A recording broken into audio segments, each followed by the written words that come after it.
Voilà, super. Donc, bienvenue à toutes et à tous. Ça fait déjà pas mal de temps qu'on rêvait d'une séance interdisciplinaire sur nos sujets. Une séance qui serait l'occasion de faire échanger des architectes, des ergonomes, des psychologues, des gestionnaires, d'avoir des points de vue différents sur la question du collaboratif, des pratiques collaboratives, des espaces collaboratifs. Ça fait aussi pas mal de temps qu'on échange sur la possibilité d'une séance qui serait l'occasion d'un bilan critique sur les promesses pratiques et spatiales, en particulier du collaboratif. Voilà, j'espère à mon tour ne pas faire une promesse qui suscitera de grandes déceptions, mais c'est un petit peu l'idée d'aujourd'hui en partant de travaux de terrain, de travaux plutôt descriptifs, d'avoir l'occasion de ce dialogue d'une part interdisciplinaire et d'autre part critique. Donc, comme vous l'avez vu sur l'annonce de notre événement, on aura deux présentations, une qui sera précisément plutôt tournée sur ces questions de design d'espace, avec plutôt le point de vue d'architecte, une autre présentation qui donnera plutôt la part belle à des questions d'ergonomie et de psychologie, en lien avec nos collègues du CNAM et de l'équipe d'IFCLO, que j'en profite pour saluer aujourd'hui. Donc voilà, on aura deux points de vue différents. Chaque présentation va durer une vingtaine de minutes, suivie d'une dizaine de minutes de questions, et on conclura par une grande discussion générale. Et donc, sans plus attendre, si ça vous convient, Sabine, je te propose d'ouvrir la discussion. Il me semble qu'on va d'abord laisser la parole à nos collègues psychologues du CNAM. On n'avait pas convenu Ah oui, ça, oui, François? on a changé l'ordre des présentations. Et là, je Ouais. reprenais la trame. Voilà. Voilà, donc du coup, je commence. Voilà. Donc bonjour à toutes et à tous. Voilà. Merci, merci François-Xavier et merci aussi à toute l'équipe en fait du réseau pour cette invitation. Donc on est également ravis d'être avec vous ce soir. Alors la présentation on a prévue. Alors hop. Partage de support d'écran. Donc, normalement, là, tout le monde devrait voir mon écran sans problème. Voilà. On a effectivement centré cette présentation sur donc autour des promesses du collaboratif, autour des nouveaux espaces de travail, plus particulièrement, qui nous intéressent. Alors, je reviendrai sur l'étrange rencontre entre psychologue et espace de travail, parce qu'effectivement, psychologue et espace, souvent, ça ne va pas ensemble, ou ce n'est pas tout à fait là qu'on les attend, les psychologues du travail. Mais peut-être pour commencer, j'avais prévu quand même une sorte de présentation assez rapide de nous trois, moi-même, Marc-Éric Boubier-Chaumont et Chiara Lai, qui sont là avec nous aujourd'hui, pour qu'on puisse bien situer d'où on vient, d'où on parle, et avec vraiment deux points qui, moi, me semblaient importants à évoquer. Et ensuite, je vais laisser la parole à Marc-Éric, qui sont du côté, finalement, effectivement, du fait qu'on est des psychologues du travail, on est aussi des enseignants-chercheurs, qu'on travaille aussi dans un laboratoire dont les travaux et les équipes finalement partagent une préoccupation en commun, un intérêt à l'analyse de l'activité. Et donc, c'est vraiment, il y a une histoire autour de cette notion d'analyse de l'activité qui nous tient également à cœur. Et aussi un intérêt certain pour la pratique de l'intervention et des méthodologies de l'action en milieu professionnel. Voilà, je pense que ce sont des points qu'on va retrouver peut-être en filigrane dans la présentation que je vais présenter. Alors, je ne sais pas, Marc-Éric, si tu souhaites prendre la parole pour simplement ajouter, te présenter, dire deux, trois mots aussi sur l'équipe. Non, mais je crois que tu as tout dit, hein. C'est vrai que bien qu'on ne soit pas nous des cliniciens de l'activité pure et dure, puisque nous inspirons plutôt des approches de la sensibilité pour, comme tu le disais, avoir les instruments et le filtre pour comprendre ce réel du travail, de ces activités. L'idée générale, hein, comme tu l'évoquais, c'est vraiment de partir d'une compréhension du travail pour transformer ces situations et de pouvoir aussi inclure aussi les acteurs, différents acteurs à cette conception. Et on est aussi dans la pratique, et c'est un peu la thèse de Chiara, donc je fais aussi le lien avec les conditions d'appropriation de ces espaces et d'acceptation aussi. On fait beaucoup de recherches pour respecter aussi les conditions d'acceptation, et pas d'acceptabilité, mais d'acceptation de ces espaces. Voilà. Je ne dis pas plus. Chiara veut rajouter quelque chose, la parole. Bonjour à vous. Rien de particulier à ajouter. Merci pour cette présentation, Maria, qui était assez claire. Voilà, du coup, je réalise une thèse au CNAM et chez Colliers France sur les processus d'appropriation des espaces de travail, de ces nouveaux espaces de travail, au fait, en partant par la compréhension, en fait, de l'activité qui se fait au sein de ces espaces. Et puis voilà. Merci, Chiara. Alors, bon, j'enchaîne alors sur les points qu'on souhaitait aborder. Alors, un premier point, en fait, qui renvoie à ce que, finalement, à aux psychologues et les espaces. Voilà, les psychologues et les espaces face à la question spatiale, parce qu'effectivement, rares sont les psychologues du travail, notamment on les sollicite assez rarement dans le cadre des projets d'aménagement, de réaménagement des espaces. On va plutôt penser aux ergonomes ou aux sociologues, notamment dans le cadre de la phase relative à l'identification des besoins. Mais les psychologues du travail, on ne les attend pas là, en fait. Voilà, donc je reviendrai un peu sur cet embarras. Voilà, les psychologues et les espaces. Dans un deuxième temps, je proposerai volontiers une sorte de relecture des promesses des nouveaux espaces de travail flexibles, puisque notre présentation, elle va être vraiment centrée là-dessus. Qu'est-ce qu'on entend d'ailleurs par nouveaux espaces de travail flexibles? Qu'est-ce qu'on met derrière cette étiquette? Et je reprendrai dans un troisième temps 2 études de cas. Alors, je n'aurai certainement pas le temps d'aller dans le détail des 2 études de cas, mais l'objectif, c'est d'abord de présenter, d'en dire quelque chose, et peut-être dans un deuxième temps dans la discussion, on aura le temps de rentrer un peu plus dans le détail. Mais dans tous les cas, ce sont des cas qui nous permettront de rentrer, en fait, d'avancer un certain nombre de points qui sont plutôt des éléments de réflexion à partir de ces projets. Voilà, des éléments de réflexion que je vais vous soumettre d'une certaine manière en espérant que ça permettra d'aller un peu plus loin, et notamment un élément qui tourne autour de cette notion d'usage, en fait, qui est souvent associée on parle d'usage ou d'expérience d'usage. Nous, on va plutôt se positionner sur la notion d'appropriation qui est essentielle pour nous, psychologues du travail, et donc je vais essayer aussi d'expliquer pourquoi c'est important de penser l'espace sans ces termes-là d'appropriation plutôt que d'usage, et finalement en quoi la notion d'usage pourrait faire obstacle à la fois à la compréhension et à l'action à partir et sur les espaces de travail. Et à la fin, je m'étais avancée. Si on a le temps, je vais m'avancer dans cette voie-là. Sinon, on peut laisser ça pour la discussion. Finalement, sur des éléments assez concrets qui permettront finalement de poser les jalons de comment faire en sorte que les salariés, les collaborateurs puissent penser les rapports entre espace et travail, et redire en fait finalement tout l'intérêt qu'il y a d'analyser l'activité de travail des professionnels. Voilà rapidement sur les points que je voulais évoquer. Et alors sur le premier point, qui est effectivement les psychologues du travail et les espaces, effectivement les psychologues, comme je le disais tout à l'heure, on a souvent du mal à les situer dans le cadre d'un projet d'aménagement, réaménagement des espaces. On y voit souvent des experts et des experts du fonctionnement psychique. Donc, on va plutôt les convoquer, les solliciter sur des objets tels que les risques psychosociaux, la qualité de vie au travail, l'analyse des pratiques, et finalement, assez peu les positionner du côté des transformations du travail, avec quelque part la demande, la tâche qu'on va leur confier, ça va être celle d'apporter une solution à un problème qui est déjà défini.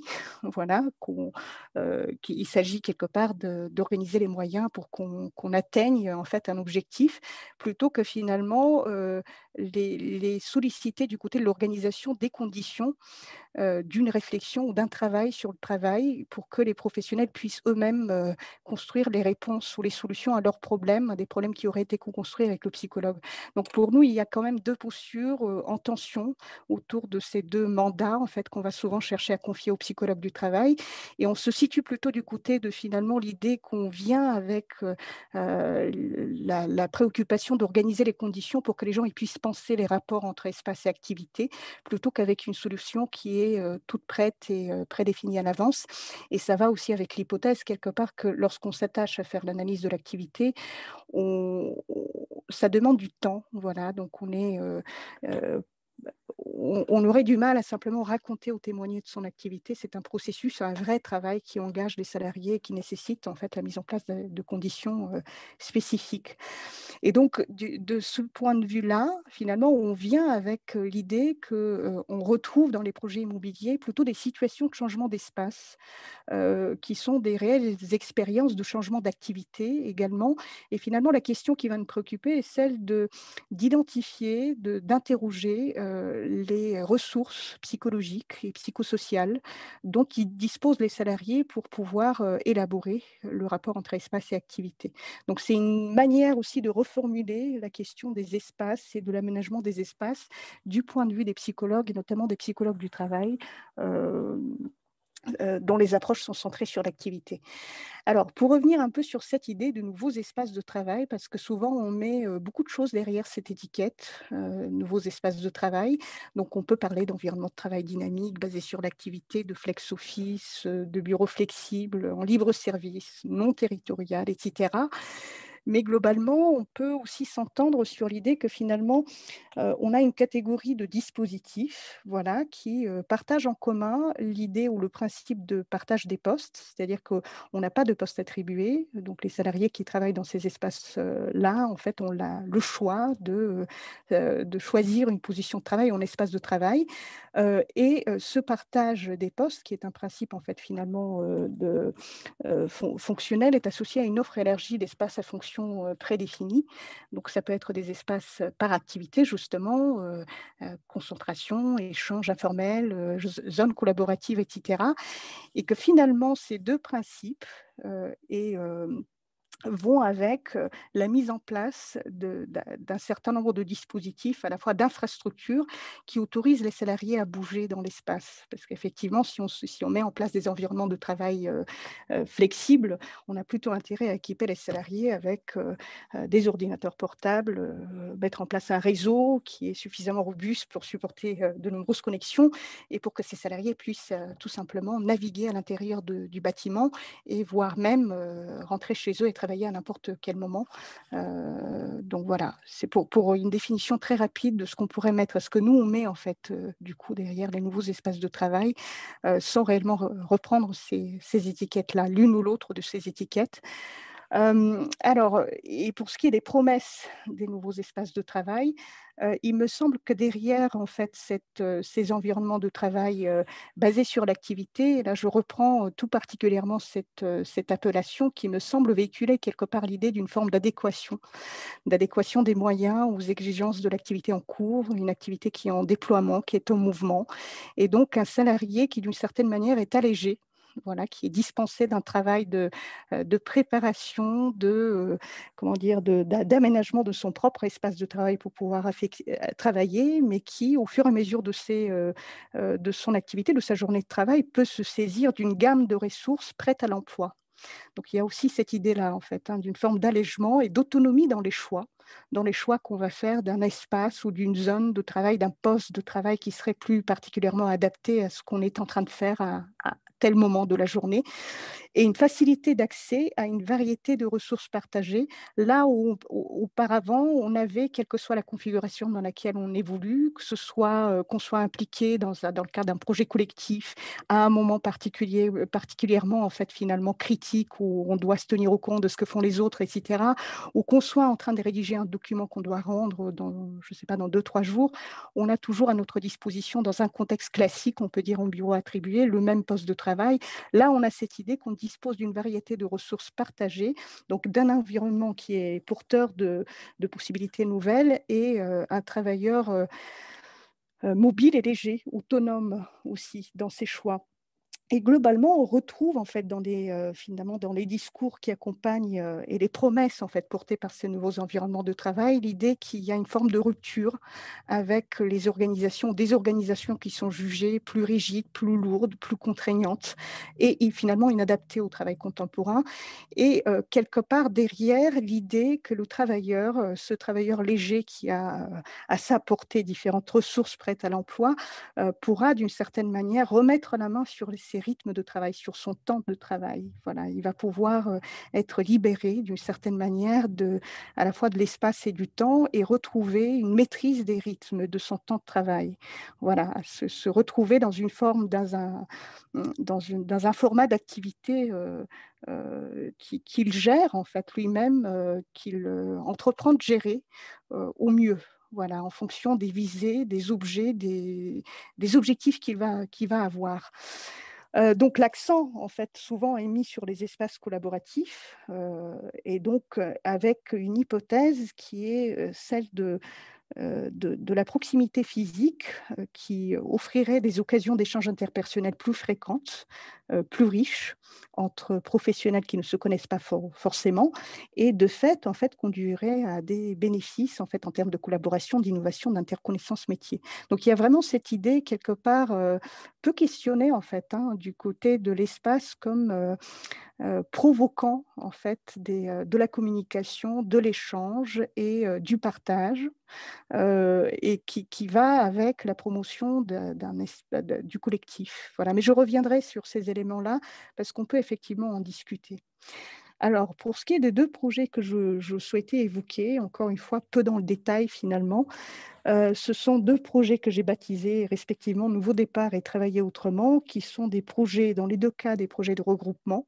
Voilà, regroupement dans l'un des cas de plusieurs entités d'un grand groupe dans un immeuble de grande hauteur. Dans le deuxième cas, c'est un regroupement des effectifs de la filière informatique d'un grand groupe dans un immeuble en banlieue parisienne. Dans les deux cas, il s'agit en fait finalement d'entreprises qui comptent environ, alors parmi les salariés concernés par les projets, on a environ 2000 salariés à chaque fois qui sont initialement répartis sur 4 sites. Et dans les deux cas, on a un choix qui a été fait très tôt finalement dans les projets, qui est celui de mettre en place des environnements de travail flexibles avec les principes de postes non attribués. Alors dans l'un des cas pour tous, dans l'autre cas, la situation est plus contrastée, on peut dire. Et notre intervention partage aussi un point commun entre... alors, c'est finalement deux situations assez différentes dans la mesure où, dans le premier cas, on va intervenir plutôt dans le projet Nouveau départ à un moment clé du projet, mais avant l'emménagement sur le nouveau site, c'est-à-dire avant que les salariés mettent les pieds dans leur nouvel espace de travail. Et donc, alors que dans le deuxième, on intervient 1 an et 3 ans après, finalement, l'emménagement sur le nouveau site. Voilà, donc on est vraiment dans deux situations très différentes, dans la mesure où dans l'un des deux cas, on n'a pas encore l'expérience, malgré un projet qui a duré durant des années, de ce nouvel espace. Et dans le deuxième cas, on a déjà pratiqué l'espace, on l'a mis en pratique. Et dans les deux cas, on est sollicité, alors les points d'entrée sont à chaque fois très différents, mais on est sollicité avec une commande qui est plutôt du côté de la production des connaissances. Alors la construction d'un différentiel entre avant et après dans le cas du projet Nouveau départ et finalement un projet d'évaluation et de capitalisation en fait dans le cadre du deuxième projet Travailler autrement, qui est plutôt... En fait, il y a vraiment une idée de valorisation et de capitalisation autour d'un projet qui a été somme toute assez exceptionnel en fait. Donc voici ce que je peux vous dire de façon très sommaire en fait finalement sur les deux cas. Et j'avance sur les points plus concrets et des deux réflexions finalement qui nous ont inspiré ces deux projets-là. Alors d'abord, ce sont deux projets qui ont été très encadrés en amont, surtout dans la phase de conception et du transfert des salariés sur leur nouveau site. Donc il y a eu des démarches en fait, d'accompagnement au changement assez classiques auprès d'un grand nombre des salariés, mais pas que en fait, aussi un accompagnement des instances représentatives du personnel, etc. Donc il y a eu quelque chose qui est du côté d'un investissement assez important en amont dans le cadre de conception des projets. Et nous, en fait, et ça c'est un point important à souligner, les rencontres les entretiens qu'on a pu mener avec les salariés de Travailler Autrement et finalement les réunions de travail collectif avec les salariés de Nouveau Départ, on s'en est saisi aussi comme des occasions pour solliciter leur réflexion, pour se provoquer d'une certaine manière aussi un questionnement autour des nouveaux espaces de travail, notamment du rapport entre espace et activité. Et de ce point de vue-là, ce qu'on a pu constater, notamment dans le cadre du premier projet, était aussi que les gens en fait revenaient vers nous avec assez spontanément des éléments qu'on pourrait qualifier d'un peu périphériques à l'activité. Par exemple, l'idée de se retrouver dans des espaces modernes, de qualité, des beaux espaces, on peut dire. L'idée de finalement se retrouver dans un immeuble qui réunit un peu tout le monde. Là, auparavant, on était dispensé sur plusieurs sites. L'idée de la mobilité, le trajet qu'il fallait faire pour accéder à tel ou tel site. Mais finalement, on avait un niveau de réflexion qui, sur des effets notamment des nouveaux espaces sur l'activité, qui était assez peu développé, et cela indépendamment de la situation de départ. Et il faut dire que dans le cadre de ce projet-là, un nouveau départ, on avait sollicité tout de même des équipes qui évoluaient dans des situations assez contrastées, à la fois des espaces ouverts, mais aussi du flex-office, mais aussi des bureaux individuels. Et ce sont aussi des salariés qui partageaient un certain nombre d'interrogations partagées autour des espaces ouverts du flex-office, dont finalement le principe de partage et de mobilité n'était absolument pas partagé. Et le télétravail comme étant une situation plus complexe en fait, à mettre en place, ce n'est pas simple pour tout le monde. Et un point aussi qui nous est apparu d'une manière très saillante, le point aveugle que constituait à chaque fois dans la pensée, la réflexion qu'on pouvait avoir autour des effets des nouveaux espaces sur les activités, autour finalement du partage en fait des espaces, des enjeux, des modalités de l'expérience du partage avec d'autres équipes. C'est-à-dire que même les conséquences de l'espace ouvert qui avaient été anticipées par les équipes et finalement pensées en rapport avec les nouveaux espaces avaient été essentiellement pensées du point de vue et pour l'équipe elle-même. Alors très vite, on a été confronté pour ce qui est du deuxième projet, aux limites de ce qui avait été initialement prévu dans le cadre de la conception, d'une logique fonctionnelle d'usage qui prive un tout petit peu l'activité de ces objets, puisqu'il est question d'activité générique en termes d'interaction, de concentration, de collaboration. Donc, comme on l'a dit assez rapidement, finalement, le fait de se retrouver à côté d'une autre équipe qu'on ne connaît pas, avec laquelle on ne travaille pas, ça ne nous incite pas plus que ça d'aller travailler avec cette équipe-là, que quelque part, on entretient des relations de bon voisinage, de cohabitation, mais que finalement, et on les connaît, on les voit, on les salue, on est dans une forme de sociabilité, mais qui reste un peu en dehors du travail. Et donc, les objectifs d'interconnaissance, de collaboration, de partage, de commun, restent un peu en dehors, en fait, de cette proximité spatiale. Un deuxième point qui est important et peut-être à rediscuter touche autour notamment des différentes formes de réaménagement des zones de travail collectif. Donc, on a constaté, on a pu aussi être confronté à tout un travail de reconception des espaces qui était très présent, qui allait de la redéfinition des règles d'usage, des fonctions attribuées aux espaces, même à l'intervention physique sur les postes de travail. Et c'est un travail qui était, pour nous, en tout cas, qu'on place du côté de l'appropriation, mais je reviendrai là-dessus. Et finalement, cette idée de catégorie d'activité générique qui nous a beaucoup interpellés, en fait, le fait qu'on puisse avoir affaire finalement à des activités pensées en termes d'interaction, de concentration, de collaboration, etc., qui se retrouvent aussi incarnées dans l'espace. On a trouvé qu'effectivement, cette lecture-là de l'activité offre des prises pour équiper un travail de relation, notamment, il y a un cas en particulier qu'on pourrait évoquer dans la discussion, mais que très vite trouvent leurs limites dès lors qu'il est question finalement d'élaborer des problèmes de travail, car renvoie essentiellement à un registre interpersonnel et cognitif. Voilà, comment penser ou travailler, avancer sur des problèmes de travail dès lors qu'on est dans ce registre-là, et notamment lorsqu'on est face à un travail supplémentaire de coordination pour travailler ensemble, mais aussi pour garantir la qualité de l'environnement de travail pour tous.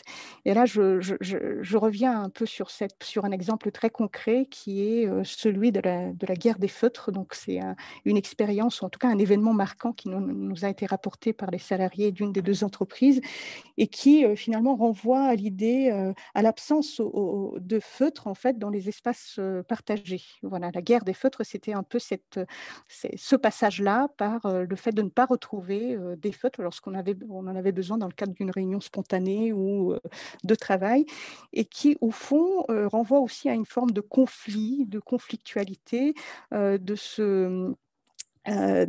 d'espace où finalement la qualité de ces espaces, c'est à la fois l'affaire de tous et de personne. Voilà, il y a un peu une sorte de situation assez paradoxale où on soutient, on incite à une forme d'individualisation, à une autonomie, à des choix finalement, et en même temps on délègue au collectif cette responsabilité qui est celle de gérer en fait collectivement le partage des espaces et la qualité de l'environnement de travail. Et un dernier point avant d'enchaîner sur la partie, la prochaine, le prochain point, aborder le prochain point que j'avais prévu, qui touche un peu à l'idée de l'écart à la règle, finalement, parce qu'à chaque fois, on a été très sollicité sur cet aspect-là, notamment au regard de la commande qui était celle de produire des connaissances, qui finalement disqualifie un tout petit peu tout le savoir, toute cette activité de réaménagement, de reconception des espaces qu'on a pu finalement mettre en exergue, et qui finalement interroge un tout petit peu la manière dont finalement on s'en sert dans les projets d'aménagement, de conception, mais aussi de gestion des espaces. Alors, je n'ai pas pu m'empêcher, j'ai mis une citation d'un auteur qui est un psychologue en fait, qui date un tout petit peu, que je ne vais pas détailler, que je ne vais pas reprendre, mais qui, très tôt, en fait, c'est vraiment un fondateur de la psychologie historico-culturelle, revient un peu sur cette notion d'appropriation avec deux idées qui me semblent très fortes. Finalement, l'appropriation n'est pas de l'adaptation. Le fait de s'approprier un objet ou un espace, ça ne tient pas tant que ça aux qualités ou aux aspects matériels de l'objet ou de l'espace. On est dans une sorte de posture active vis-à-vis de cet objet-là. On le fait sien. Et finalement, l'appropriation est d'abord un processus social qu'il faut organiser. Voilà. Donc, je ne vais vraiment pas revenir là-dessus, mais tout ça pour simplement poser le fait que plutôt que de traiter finalement quelle place, en fait, interroger un peu la place qu'on accorde à l'environnement de travail flexible, aux environnements de travail flexibles dans la pratique, et l'ensemble des savoirs qu'on peut produire à partir de la pratique et dont on ne tient pas réellement compte. Et finalement, pour conclure, trois points. D'abord, la qualité du projet et du processus de conception comme condition pour l'appropriation des espaces de travail flexibles, avec l'idée que l'appropriation des espaces de travail dans ce contexte-là en particulier est importante parce qu'on délègue aux salariés une responsabilité de gestion de leur environnement de travail, parce que la plupart de ces projets portent des motivations qui reposent en fait sur des objectifs en lien avec le travail en termes de collaboration, en termes d'interconnaissance métier, d'innovation, comme ça avait été le cas à la fois du nouveau départ et travailler autrement, et que de ce fait, l'appropriation, c'est-à-dire la manière dont les espaces soutiennent ou non les activités des professionnels, est essentielle à prendre en compte. Et finalement, un deuxième point qui est une forme de déclinaison de cette idée d'appropriation en des termes très pratico-pratiques. Finalement, qu'est-ce qu'il faut mettre concrètement en place pour pouvoir soutenir la pensée, l'élaboration du travail, du rapport entre espace et travail, pas seulement avant, mais aussi après la mise en place ou le déploiement des espaces. Et donc, des points que je vais peut-être détailler plutôt dans la discussion, puisque je pense que je suis un peu à court de temps. Donc, voilà. Et donc, je vais m'arrêter là pour cette intervention et prendre les questions qui viennent. Voilà. S'il y en a. Merci beaucoup, Maria. Alors, je ne vois pas tout, et notamment les questions qui sont dans le pad. Ce que je propose aux personnes qui auraient des questions, c'est d'activer la main qui existe sur Zoom. Et peut-être, je vois Raphaël, oui. Non. Alors, peut-être pour lancer la conversation, je voudrais revenir sur cette question du voisinage, Mhm. qui, dans ta recherche, apparaît comme un point plutôt secondaire ou ferait plutôt partie des déceptions par rapport aux promesses initiales. Mais j'ai l'impression qu'on est dans un contexte, dans une période où ce voisinage, c'est précisément ce qui nous manque dans la situation de télétravail. Mhm. Sur un temps peut-être un peu plus long, il faut bien commencer par quelque chose, et ce voisinage, c'est peut-être ce qui va permettre la conversation plus profonde dans 2 jours, dans 2 semaines, dans 2 mois, j'en sais rien.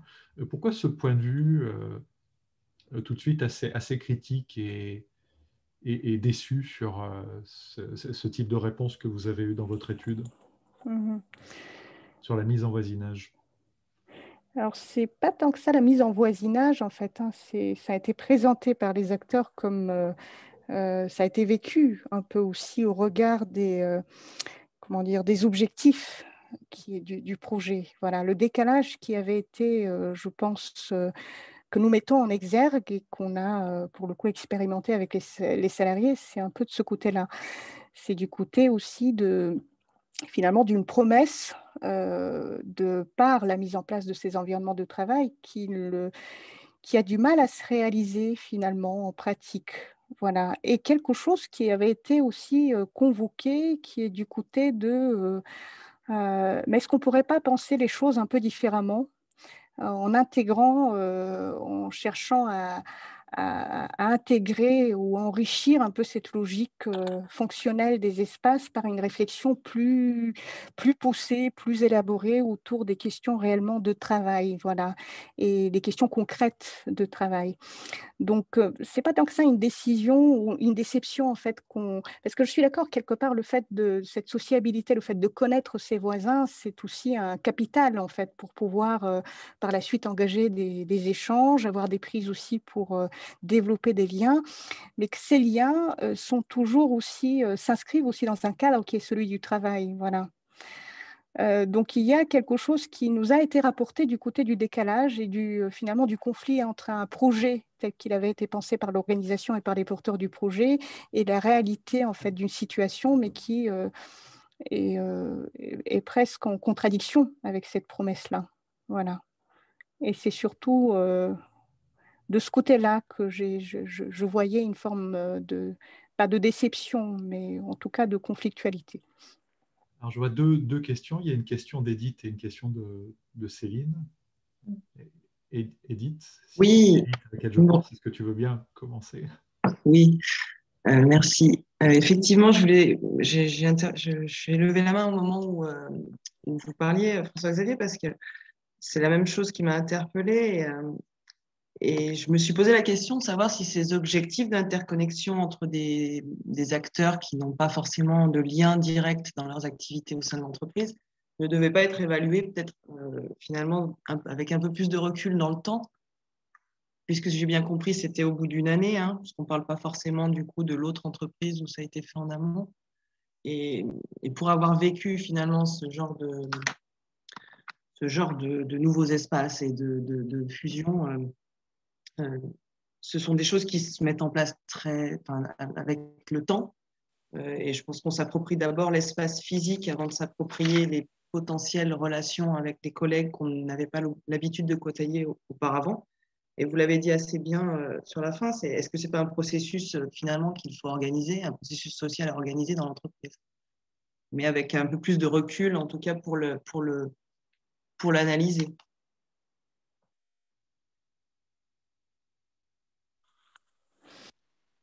Alors très certainement, la question ne se pose pas de la même façon en fonction du moment où on intervient. Mais tout de même, je pense que comment dire, les relations de travail et les activités qu'on engage sur un lieu de travail sont toujours des activités d'une certaine manière qui sont animées par des objets, par des visées. Voilà, donc on est dans on est dans une activité de travail, donc on est dans une activité dirigée vers l'accomplissement d'une tâche. Et donc, quelque part, en fait, assimiler le travail collectif a des relations en fait, qui n'auraient pas à que du relationnel, ça pose problème. Voilà. Et c'est surtout là où il peut y avoir en fait une sorte de nuance qu'on pourrait introduire, qui est celle de finalement épaissir un tout petit peu la réflexion qu'on peut avoir autour des relations de travail en les réintégrant dans des visées et dans des objets de travail concrets. Voilà. Parce que finalement, en réfléchissant, en raisonnant en termes de relations, on évacue ces choix-là. Voilà, on n'y pense plus. On n'a pas réellement à cœur d'aller dans le détail finalement des drames qui se jouent sur les lieux de travail et on laisse finalement les professionnels aussi un peu démunis face à cette activité privée d'objets. Voilà, je ne sais pas si c'est très clair. Je ne vois pas bien si Marc-Éric, tu souhaites ajouter quelque chose sur cette question-là. Non, mais je pense que c'est effectivement une nouvelle expérience, et qui dit nouvelles expériences, nouvelles pratiques, dit nouvelles compétences, et c'est vrai que les salariés sont assez démunis pour faire face à ça. Et puis, on sait aussi par les théories en psychologie sociale que les liens sociaux se font aussi par la familiarité, la présence, la proximité des gens sur une durée. Et que dans des environnements instables, socialement instables, c'est très difficile effectivement de créer aussi des liens. Et puis on sait aussi que dans cette proximité spatiale, physique avec les autres, il y a aussi une coordination, un ajustement mutuel, ce qu'on appelle un awareness, on connaît bien, c'est-à-dire l'idée qu'on puisse s'accorder aussi aux gens sans se parler, mais savoir qu'ils sont là, ce qu'ils font, et puis c'est une économie cognitive aussi dans le fonctionnement. Donc l'instabilité spatiale, relationnelle crée aussi une instabilité dans le cadre du travail. Et une dernière chose aussi, moi j'ai l'impression aussi que dans cette idée de ce que Maria indiquait tout à l'heure dans les objectifs de ces espaces un peu libre-service, c'est faire des salariés libre-service aussi. C'est-à-dire qu'on les dépossède de l'appropriation de ces outils. On l'avait montré dans une étude avec la PEC, ce qu'on avait appelé des cadres libre-service ou dépossédés, c'est-à-dire qui sont dirigés, définis, contrôlés par leur environnement, soit socio-technique, soit spatiaux, et c'est un peu le cas. Voilà. C'est-à-dire que ce n'est pas eux qui définissent, qui asservissent l'espace à leur activité ou à leurs besoins, ce que disait Maria, mais c'est plutôt leur activité qui doit s'adapter à cette organisation spatiale qu'on a définie pour eux. Donc c'est aussi une manière d'être dépossédé.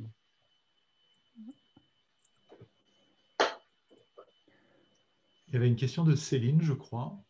C'était plutôt un point de vue pour répondre à François-Xavier par rapport au voisinage. Moi, je suis designer de formation. Je suis présentement doctorante en administration, mais j'ai participé à l'élaboration d'environnements de travail flexibles et tout ça. Et un des enjeux en partant, c'était de définir collaboration. Je considère que le mot était très galvaudé, comme si la collaboration, on n'en faisait pas antérieurement, et que maintenant, avec les nouveaux environnements, il y a énormément de collaboration. Le deuxième point par rapport au voisinage, lors d'un aménagement que nous avons fait, il y avait un code de vie qui avait été élaboré, comme quoi les gens devaient changer de place à tous les jours. Alors, on avait exactement comme 8 postes de travail pour 10 personnes et tout ça. Et ça s'est avéré un peu aberrant parce qu'il y a des gens qui ont besoin d'un environnement qui est stable. Alors, tout le principe de l'élaboration du code de vie, comment on utilise ces espaces-là? Souvent, on parle d'espace flexible, mais la gestion est tellement directive qu'il y a comme un paradoxe à l'intérieur de ça. Donc, ce qu'on a décidé de faire, c'est de créer un code de vie qui était minimal et de se fier à l'intelligence des gens pour décider à quel endroit ils veulent travailler. Et entre autres, un petit groupe de finances, les 4, voulaient toujours travailler ensemble. On les a laissés travailler ensemble et on leur a dit, bien, vous avez le choix de changer, mais ce n'est pas une obligation. Alors, moi, c'est ce paradoxe-là un peu, je trouve, dans la gestion de l'espace qui est souvent déconnecté en fonction du principe de base d'offrir plus d'opportunités aux personnes. Ce qui a été relevé beaucoup par Maria aussi, c'est il y a une partie de la gestion qui est transférée à l'employé, effectivement, dans les post-mortem que nous avons faits ou les bilans, c'est souvent un des points qui a été soulevé à dire, bien, ça me demande plus de gestion pour m'adapter. Et c'est vraiment plus de l'adaptation que de l'appropriation. Pour moi, l'appropriation, c'est un peu dans le sens que Marielle l'a défini, c'est de faire soi. Ça veut dire à ce moment-là, par le fait même, peut-être être moins rigide dans la conception, de faire plus des bureaux qu'on appelle génératifs, donc des espaces vides et laisser les gens s'approprier, les dessiner eux-mêmes. Puis en laissant des espaces vides, ils vont se remplir. Il y a des gens qui vont les remplir. Alors, cette avenue-là d'espace génératif, je trouvais ça intéressant en assouplissant le code de vie. C'est mon point de vue sur ce sujet. Si je peux me permettre de réagir, moi je partage en fait votre point de vue sur ces questions-là. Et en fait, je trouve que effectivement, dans l'idée que qu'on a des ressources qui sont prêtes à l'emploi, en fait, typiquement, c'est une promesse en fait qui est pour le coup très illusoire en fait par rapport à ce qu'on observe en pratique, parce qu'effectivement, au contraire, il y a quelque chose qui est constamment en train de se renouveler, de se reconstruire en fait en termes de repères à la fois collectifs, individuels, donc et qui est du côté du changement permanent. Voilà, qu'on cherche à cultiver et organiser dans les entreprises et qui ne correspond pas, en fait, tout ce travail, cette organisation qui est sur le plan à la fois individuel, dans le cours de son activité individuelle et collective, est un peu en décalage par rapport à l'idée qu'on a des ressources prêtes à l'emploi dont on peut se saisir en fonction des tâches qu'on a à effectuer au fur et à mesure de son travail, en fait. Je trouve qu'il y a une contradiction très claire à ce niveau-là. Alors, on est malheureusement un peu pris par le temps. Je propose de bien garder ces réflexions en tête pour le débat plus transversal à la fin, et en particulier cette remarque écrite de Eve-Anne sur la discussion collective commun qui est importante, qui revient dans plusieurs de nos séminaires, qui est revenue dans plusieurs de nos séminaires. On va bien garder tout ça en tête. Et je vous propose de passer tout de suite à la seconde présentation avec Sabine. Oui, bonjour à tous. En fait, cette présentation, on va la faire à deux voix, donc moi-même et Lucie Perrier. Voilà. Et puis, je vois aussi que notre troisième co-auteur a pu finalement nous rejoindre, Stéphanie Dadour. Je vais vous laisser vous présenter pendant que je partage l'écran. Oui, alors Lucie Perrier, architecte, et je travaille du coup avec Sabine et Stéphanie depuis presque 2 ans maintenant sur ce projet de recherche sur les espaces de travail collaboratif. Et Stéphanie Dadour, je suis enseignante-chercheuse en école d'architecture, donc à l'école de Paris-Malaquais, et membre du laboratoire ACS. Et donc, effectivement, avec Sabine et Lucie, on a mené un travail sur les espaces de coworking, en regardant au départ comment les personnes qui travaillent dans l'informatique et dans l'architecture s'appropriaient ou pas ces espaces et ce qu'ils en faisaient. Mais bon, je laisse Sabine et Lucie rentrer dans le vif du sujet. Merci. Donc, Sabine Carton, moi, je suis enseignant-chercheur plutôt en management des systèmes d'information. Et c'est pour ça aussi qu'on a étudié une partie des espaces, des infolabs, lors de notre recherche qu'on a menée donc conjointement. Alors, qu'est-ce qu'on va vous présenter aujourd'hui? Donc, comme l'a dit Stéphanie, notre point de départ, c'était des espaces de coworking. Alors, c'est un mot qui est utilisé avec plusieurs sens. Nous, on le prend vraiment au sens large, donc des espaces collaboratifs avec un prisme plus particulier donc, sur les infolabs et les espaces où se retrouvent les architectures, donc des agences d'architecture aussi. Voilà, on a étudié plus particulièrement ces deux types d'espaces de coworking. Bon, ces espaces, ils sont apparus depuis plus d'une dizaine d'années en France. Et bon, ils ont fait peu à peu leur place dans l'environnement, avec toujours l'idée de trouver un équilibre entre donc, un monde des affaires, mais aussi un ordre moral, une responsabilité sociale, mais aussi une performance. Donc, voilà, l'idée de ce tiers-lieu qui ne sera pas la maison, qui n'est pas son lieu de travail, mais avec donc voilà, avec peut-être des exigences multiples à gérer voilà, à poser dans leur environnement. Et se positionner dans son environnement, c'est donc aussi d'une manière satisfaire aux attentes de l'environnement et avec comme objectif l'acquisition d'une ressource essentielle. Ça, c'est plutôt l'aspect, je parle en tant que donc, chercheur aussi en organisation, avec l'objectif d'une ressource essentielle qui est donc la légitimité. Comment se rendre légitime au sein de son environnement. Donc, ces espaces, comme toutes les autres organisations, comme toute forme d'organisation, doivent être reconnus, identifiés dans leur environnement par rapport à d'autres espaces similaires et puis aussi par rapport à des bureaux de travail ou des lieux de travail plus traditionnels. Et alors, nous, on a étudié plus précisément cette légitimité organisationnelle d'un point de vue cognitif. Alors, ça veut dire quoi? Ça veut dire tout simplement qu'on a essayé de voir comment ces espaces arrivaient à aligner, à rendre cohérents leurs valeurs qu'ils revendiquaient, et puis leurs pratiques, comment ils agissaient au sein de leur espace. Donc, c'est ce qu'on appelle la légitimité plutôt cognitive. Donc, cette légitimité, c'est à la fois une ressource nécessaire pour être dans son environnement et un statut conféré par les parties prenantes. Voilà. Et on a vraiment étudié ça, comme l'a rappelé François, à un niveau très pratique, très micro. Et on s'est concentré sur les pratiques spatiales, plus précisément dans ces espaces.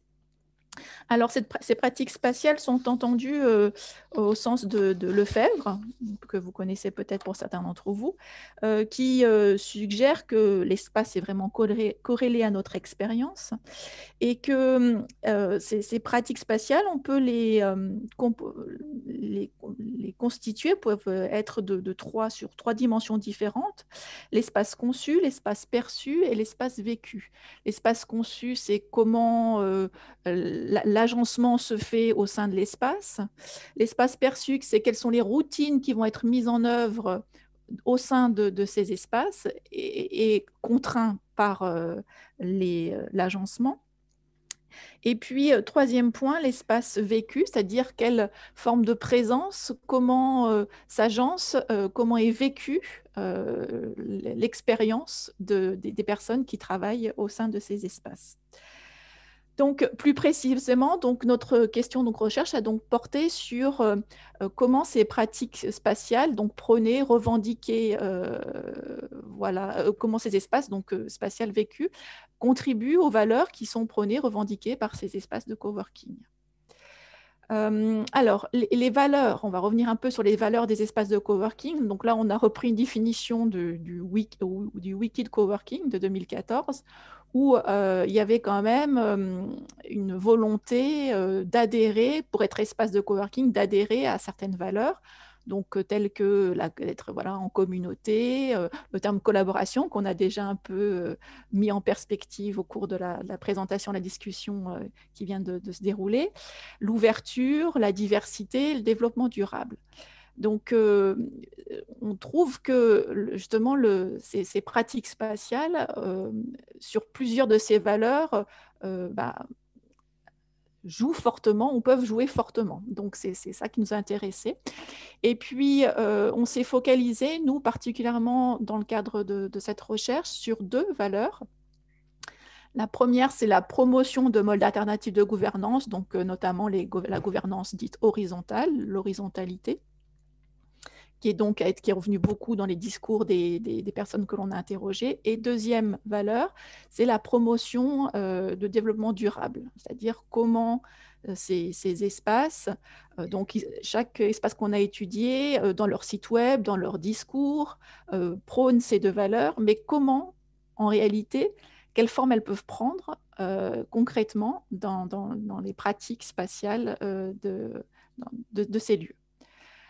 Voilà, donc la méthodologie qu'on a utilisée, c'est une approche plutôt qualitative, donc basée sur une ethnographie. L'idée, c'était bon, on a visité ces espaces qui nous ont permis de comprendre comment l'espace était utilisé, investi par les usagers, la manière dont les espaces aussi étaient nommés, quelles fonctions leur étaient attribuées. Et puis, bien sûr, sur place, et là, c'est toute la richesse d'avoir pu travailler avec des chercheurs en architecture.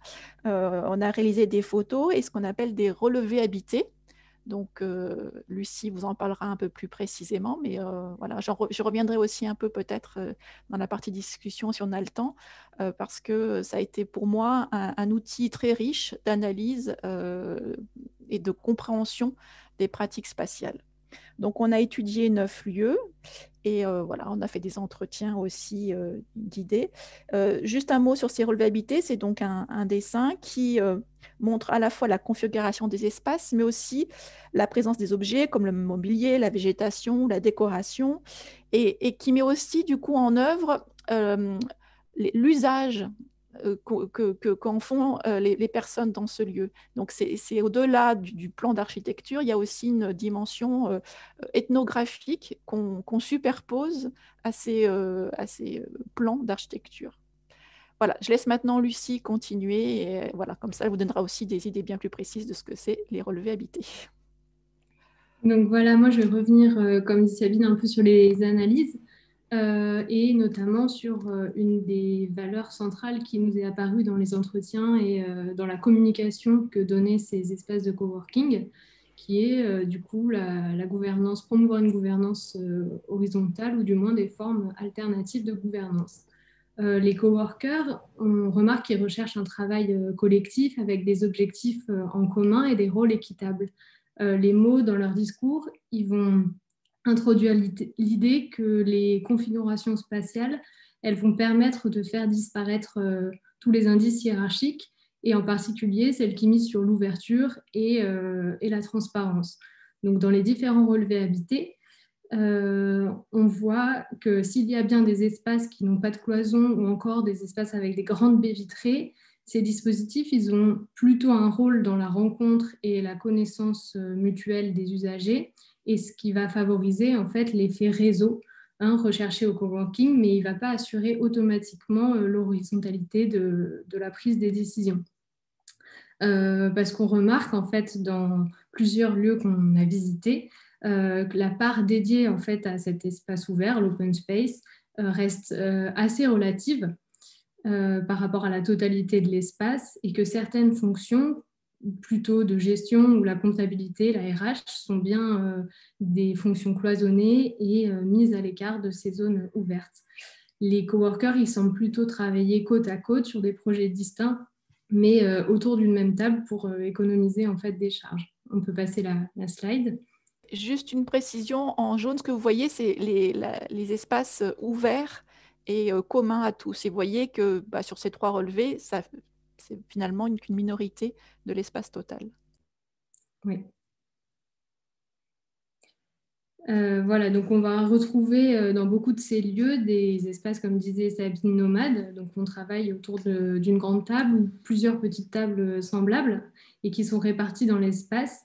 Et c'est cette table qui va venir matérialiser les positions d'égalité. Néanmoins, ces lieux, ils sont aussi souvent équipés de mobilier plus fixe. Il y a aussi des choses difficilement déplaçables car lourdes. Il y a aussi des câbles liés avec les ordinateurs, des étagères fixes qui viennent un peu contredire toutes ces notions de flexibilité spatiale et qui vont rendre en fait tous les déplacements compliqués. Cette flexibilité, en fait, elle apparaît, on se rend compte dans le discours des gérants, parce qu'elle est d'ordre plutôt spatio-temporel. Elle fait référence aux dispositions du Flexible Workplace Policies, donc des stratégies qui vont accorder aux salariés le choix de travailler où ils veulent, quand ils veulent et dans la durée qu'ils le souhaitent. Et plutôt, ça va privilégier cela plutôt qu'une horizontalité dans les rapports. De fait, en fait, le patron, le chef de projet, le salarié vont se côtoyer autour d'une table, mais leur statut, leur rôle reste encore suivant des liens plutôt hiérarchiques. On peut passer la slide d'après. Alors ça, c'est un autre dispositif spatial qui est la signalétique, qui a une place importante dans la légitimation des formes alternatives de gouvernance. Elle est parfois ostentatoire et placée dans les espaces communs des lieux, comme pour rendre effective, visible et bien lisible la forme d'organisation voulue. C'est un moyen de démontrer que l'organisation interne et le processus décisionnel est fait par les adhérents. Et c'est un moyen, du coup, d'inciter, voire de forcer les adhérents à y prendre part. Alors, on peut se demander si c'est la pratique d'une gouvernance horizontale qui amène l'agencement de tels panneaux, ou alors si c'est la signalétique qui a une fonction d'outil organisationnel et de gouvernance. Dans ce cas-là, son impact visuel et sa place dans le lieu, ils vont construire et adapter le fonctionnement du lieu et insuffler une dimension plus participative à la prise de décision, qu'elle soit aussi infime soit-elle, c'est aussi dans le rangement, dans la vie en commun dans ces lieux. On peut passer la slide. Alors, on arrive sur la seconde valeur qu'on va retrouver communément dans les espaces visités, c'est celle du développement durable. Donc, pour les interviewés, elle se résume en 3 piliers qui sont l'efficacité économique, l'équité sociale et la qualité environnementale. Il y a plusieurs signaux qui expriment dans ces espaces que le futur qui va s'y construire, il va s'opérer à travers un développement plus respectueux de ces conditions-là. Et la notion est assez vaste, certes, et chaque espace nous renvoie un peu à sa propre interprétation. Donc, que ce soit dans les discours recueillis ou à travers les pratiques spatiales observées, la valeur développement durable, elle va revêtir des intentions très différentes et parfois contradictoires. Donc, à première vue, on a 2 approches assez antinomiques qui se dessinent dans ces lieux. D'une part, on a l'idée que le futur sera technocentré, c'est la technologie qui va nous permettre de relever les défis du changement climatique. Donc, c'est perceptible à plusieurs niveaux, et notamment dans les projets qui sont développés dans ces lieux. Donc là, on voit à The Camp la promotion de nouvelles formes de mobilité, où il y a une petite voiturette électrique qui se déplace dans tout le site. Et dans ces lieux, à chaque fois, l'espace, les objets qui vont le composer vont participer à la mise en valeur ou pas de ces projets qui sont concentrés autour de l'innovation technologique et censés répondre à ces problématiques sur le changement climatique. On peut changer la slide. La deuxième approche, c'est une approche qui est plutôt basée du coup, sur l'innovation sociale et l'entraide pour réinventer complètement un système économique. Donc là, le Fab Lab WUMA, il déclare sur son site réfléchir collectivement aux questions de la ville productrice et à la place de chacun en tant qu'acteur et constructeur de son environnement. Il essaye aussi, comme tous les Fab Labs, de démocratiser la technologie de pointe. Et pour réduire du coup leur impact environnemental, ils ont choisi d'abord d'installer du mobilier de seconde main dans les espaces notamment de détente et de convivialité. Et grâce aux machines-outils qui se trouvent dans le lieu, ils vont fabriquer en direct tout le mobilier qui leur fait défaut. Donc la cuisine, les tables, les chaises. Donc là, l'espace du WUMA nous renvoie un peu le message très clair qu'il est en accord avec son discours. Mais quand on va un peu au-delà de tous ces dispositifs affichés, il y a certains aspects qui vont relativiser un peu la notion de développement durable. Par exemple, ce Fab Lab, il est localisé dans un quartier en proie à la gentrification. Les machines, elles vont impliquer des savoirs tacites. Et on va voir se former une certaine forme d'entre-soi que va déplorer bien sûr la personne interrogée lors de notre visite, mais qui nous renvoie aussi à l'idée que ces lieux de fabrication du numérique, Fab Lab, etc., ils sont aussi à même d'alimenter les mécanismes du néolibéralisme urbain plutôt que vraiment de changer les choses. On peut changer la slide. Donc pour résumer, on a établi un tableau de résultats. Donc, le processus social de légitimation d'un point de vue spatial, il ne s'est pas complètement opéré si on regarde l'ensemble des espaces de coworking étudiés. Pour la première valeur étudiée, donc les formes alternatives de gouvernance, une seule pratique spatiale contribue fortement à légitimer celle qu'on a vue avec le tableau de répartition des tâches dans la signalétique, et au contraire, certaines dimensions très visibles ou mises en avant comme l'ouverture est finalement très relative et peut amener même à fragiliser la légitimité. On peut voir le second résultat. Et pour la seconde valeur étudiée, le développement durable, on a identifié des pratiques, plusieurs pratiques alignées sur les 3 dimensions de Lefebvre, espace conçu, perçu et vécu, comme le mobilier de seconde main, l'absence d'un lieu dédié, c'est-à-dire que les structures viennent occuper temporairement des espaces pour se rapprocher des usagers ou des problématiques qu'elles veulent aborder. Et ça va vraiment contribuer à renforcer la légitimité des lieux de coworking étudiés.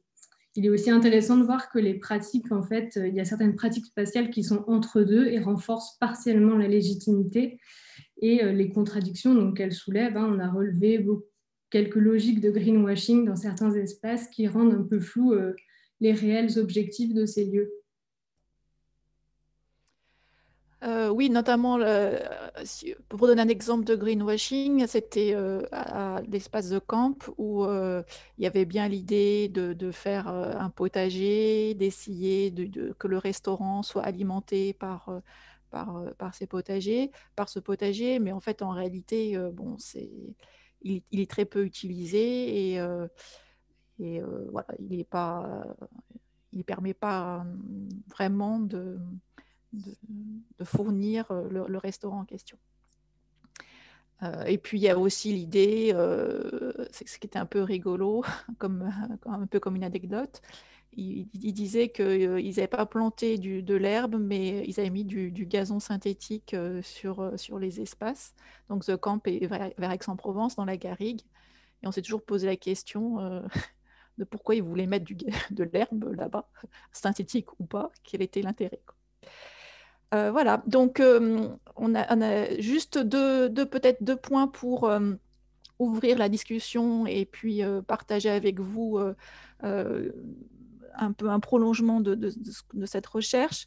La première chose, Maria avait parlé au tout départ de sa présentation de la méthodologie un peu en filigrane qui était sur la méthodologie intervention, c'est ça.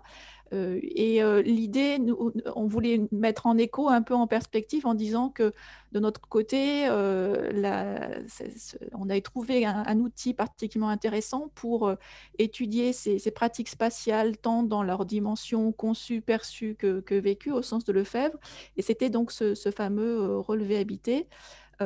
Qui on pouvait montrer les lieux, comment on navigue dans le lieu, les espaces communs, les espaces fermés, où les gens vivaient, où les gens se retrouvaient, où ils travaillaient, etc. Donc, on a trouvé cet outil très intéressant pour arriver à superposer donc à la fois l'espace conçu, perçu et vécu. Deuxième point, qui renvoie un petit peu à des pratiques spatiales qui sont pas loin de nous.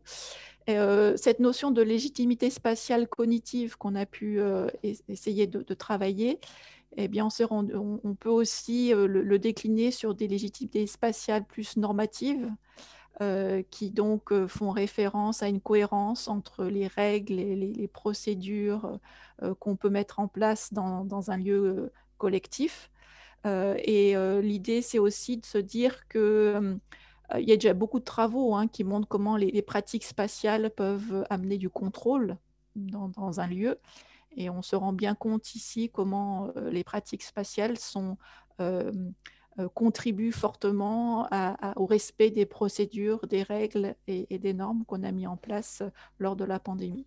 Donc voilà, c'était juste un petit clin d'œil sur cet ascenseur qu'on avait scotché en 4 parties, voilà, pour matérialiser la distance sociale nécessaire dans ce lieu. Peut-être que Stéphanie, tu veux rajouter quelque chose avant qu'on laisse la parole? Non, je pense que vous avez tout présenté. Très bien. Peut-être dans la discussion, j'interviendrai plus. Très bien. On vous laisse maintenant la parole. Merci beaucoup. C'était très, très intéressant. Est-ce qu'il y a des questions ou des réactions voilà, directement dans cet espace?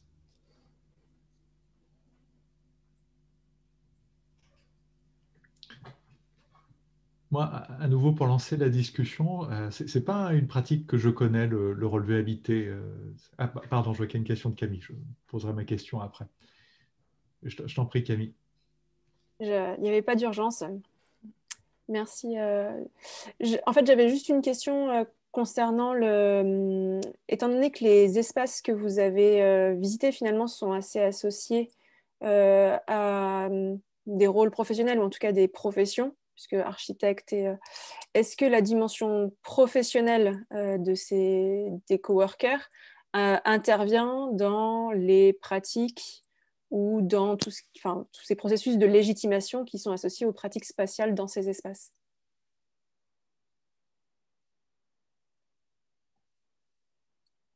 Alors, je vais commencer peut-être une réponse et puis je laisserai mes co-auteurs continuer.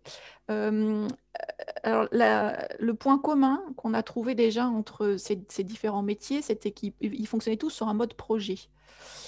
Et ça, c'est une dimension importante. C'était l'idée de travailler sur un même plateau, éventuellement à plusieurs, et sur des temps voilà, un peu matérialisés, avec un début et une fin.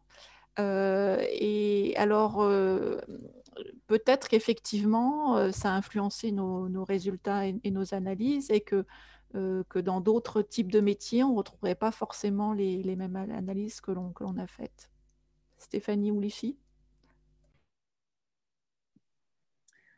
Je rejoins ça, je rejoins ce que Sabine a dit. Après, il est vrai que je veux dire, cette question, elle est liée aux pratiques en l'occurrence là, des infolabs, des personnes qui travaillent dans des infolabs et qui sont architectes. Et notre compréhension, au fait, on a mené 2 travaux parallèles, j'oserais dire. Là, dans ce qu'on vous a présenté, c'est vraiment les espaces de coworking, mais on a aussi écrit d'autres textes où on avait vraiment une réflexion sur la profession et ce que ça fait à la profession de manière beaucoup plus proche. C'est vrai que là, on n'a pas montré cette articulation parce qu'on s'est éloigné des professions et on ne vous en a pas du tout parlé. Donc, on vous a vraiment parlé des pratiques spatiales dans les espaces de coworking. Mais dans ces espaces-là, il n'y a pas que des architectes et des infolabs. Il y a aussi d'autres corps de métiers qui font partie. Peut-être que ça, c'était un peu flou, mais il n'y a pas que des architectes, par exemple, ou que des informaticiens. Il y a d'autres métiers qui sont présents. Et il y a des liens qui se font entre ces gens-là.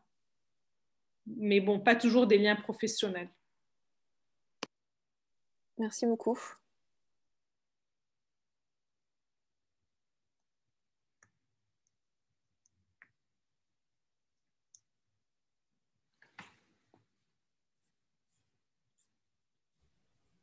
Oui, Maria, je t'en prie. Oui, j'allais intervenir, mais alors du coup avec une sorte de remarque, en fait, plus qu'une question, qui est du côté, parce que je ne connaissais pas non plus les relevés habités, et je trouve que ça rend visible, en fait, ça construit des phénomènes, ça les rend accessibles à la pensée, à l'observation. Et donc qui sont relatives en fait finalement à des pratiques qui passent généralement inaperçues et qu'on pratique sans réellement les penser. Et je me demandais à quoi ça servirait et qu'est-ce que ça donnerait finalement de les aussi ces relevés habités, de les construire aussi comme support de discussion et d'échange avec les habitants et les occupants, les usagers de ces lieux-là. Voilà, mais c'est juste une réflexion je trouve ça très intéressant d'ailleurs, les relevés habités. Je ne connaissais effectivement pas cette pratique. Alors, je me permets de répondre, et Lucie, tu complèteras si tu en as envie. Alors, les relevés habités, alors c'est sûr, là en l'occurrence, c'est beaucoup Lucie qui les a dessinés, mais en général, dans la recherche en architecture, ils servent à la fois comme documents de restitution, documents d'analyse, et de discussion. C'est-à-dire qu'à un moment donné, on ne peut pas tout le temps se promener avec les interviewés, donc on se pose autour du dessin et il nous permet de discuter. Et dans le meilleur des cas, lorsque les gens n'ont pas peur de prendre le crayon, ils le prennent et ils participent non pas à dessiner le relevé, mais à identifier des choses, des usages, des transformations spatiales qui leur semblent importantes ou qui illustrent une situation donnée. Donc, c'est à la fois un outil de restitution, d'analyse, mais aussi d'interaction. Après, c'est un outil qu'on n'a pas inventé ni Lucie, ni moi, ni Sabine. C'est un outil qui existe dans la recherche des sciences humaines et sociales au croisement de l'architecture depuis les années 60. Donc voilà, il y a toute une histoire en arrière de ces relevés. D'ailleurs, il y a de très beaux articles que vous trouvez sur Internet de Daniel Pinson là-dessus. Mais voilà, c'est un outil qui aussi cherche à être complété par des photos, par les interviews. Donc, ce n'est pas quelque chose qui fonctionne tout seul. Il est mis en écho avec d'autres documents pour l'enrichir. Et il est retravaillé. Il y a une première phase sur place parce qu'on a visité, vu qu'on a eu un temps imparti pour visiter ces lieux. Et des fois, on n'a pas le temps de tout relever de manière dessinée. Et du coup, c'est des annotations qu'on vient redessiner par la suite. On vient retrouver les photos pour se rappeler. Enfin, c'est vraiment quelque chose qui est construit aussi, combiné avec d'autres médiums.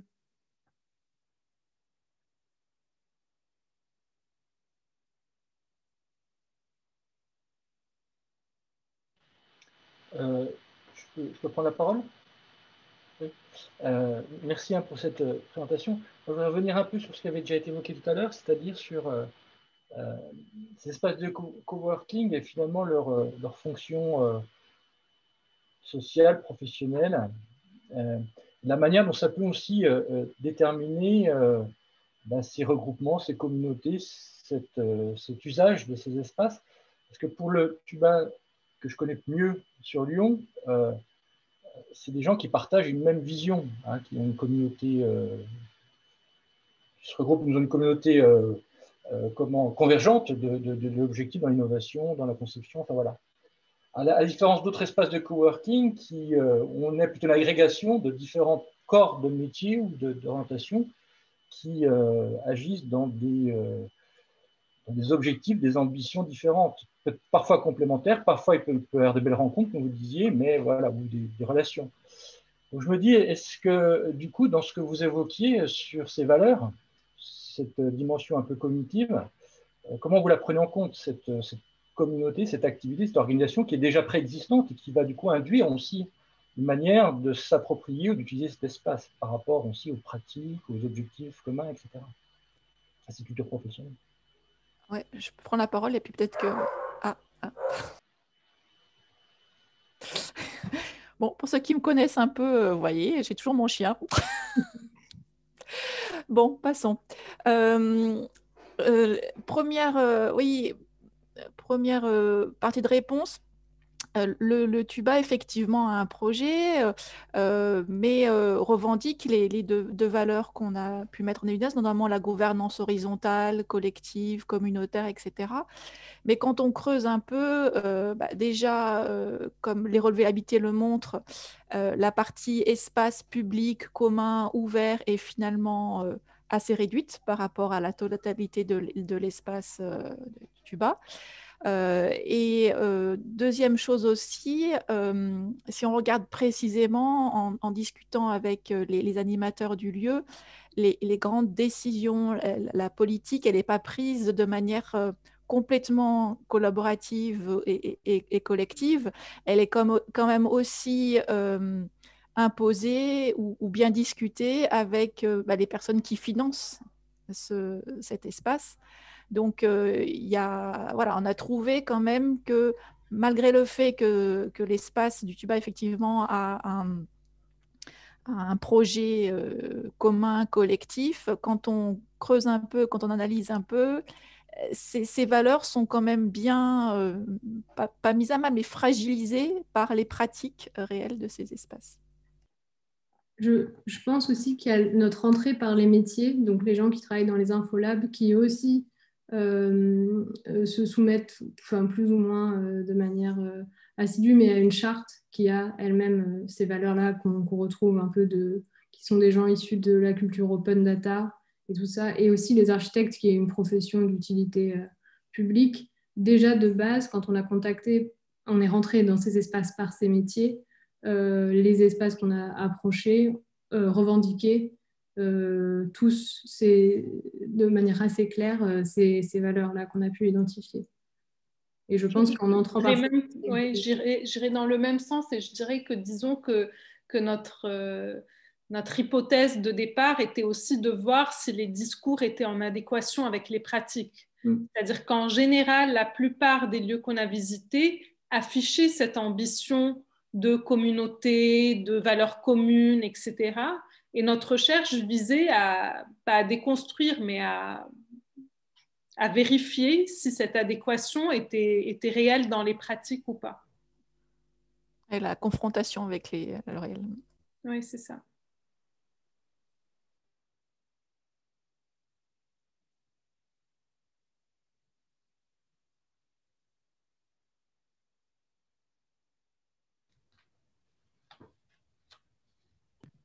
Oui, Evan, oui. Je me demandais même, en entendant, si la question de la culture coopérative, ce n'était pas finalement un prérequis pour que ces espaces-là offrent leur plein potentiel. Qu'il fallait un engagement dans du collectif, une intention de faire ensemble pour que, en gros, ça fonctionne. Oui, mais cette intention, on l'a quand même bien... On l'a bien vue, il me semble. Mais par contre, quelquefois, elle se frappait contre la réalité des pratiques. Je ne sais pas si vous... Oui, et ça dépendait des lieux. C'est-à-dire qu'il y a des lieux où les managers, les happy managers ou les event managers proposaient des projets à la totalité du lieu en disant, bon... je me rappelle plus, c'était Alter Carton, je pense, qui disait, bon, ben, on va faire du mobilier en carton, donc ça va être un projet commun à tout le monde. Et ce projet-là, à certains endroits, il était quasiment symbolique. Hein. Je veux dire, le faire ou pas, ça n'aurait pas changé grand-chose en termes de partage des choses, même de vision coopérative, alors qu'à d'autres endroits, mais je pense qu'il n'est pas dans cet échantillon qu'on a présenté aujourd'hui, mais dans un autre, il était imposé aux gens qui finalement avaient une place dans le lieu de donner 2 jours par mois, je ne sais plus si c'était ça, je pense que si je ne me trompe pas, c'était 2 jours par mois pour travailler sur un projet, donc 2 jours gratuitement, bénévolement par mois, pour travailler sur un projet commun. Et donc, se faire connaître, avoir une identité où on peut dire, bah, regardez, moi qui viens de ce coworking, au nom du coworking, on vous propose ce projet-là. Et là, voilà, c'est un long spectre avec des nuances et des échelles très différentes en fonction de ce qu'on projette comme collaboration, finalement. Oui. Et c'était d'ailleurs, on pouvait aussi le retrouver dans les pratiques spatiales, où d'un côté, on avait des espaces qui avaient plutôt des signalétiques plutôt de type injonctif, voilà comment il faut être, voilà une charte, etc., voilà la charte de fonctionnement de la communauté. Et après, il y avait d'autres types de pratiques spatiales où on avait vraiment sur le mur un outil de travail, de partage des tâches, de savoir comment fonctionnait le lieu, qui s'occupait du lieu quel jour, etc. Donc, on avait quand même des pratiques très différentes qui renvoyaient donc différemment à cette valeur de gouvernance horizontale, notamment.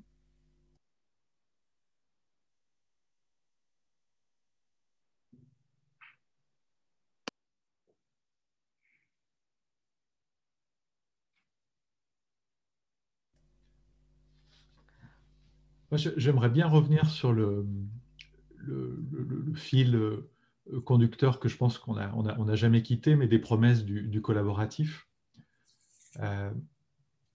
C'est un fil conducteur qui est revenu sur pas mal de séminaires. Ça revient depuis le début de cette histoire sur les espaces collaboratifs.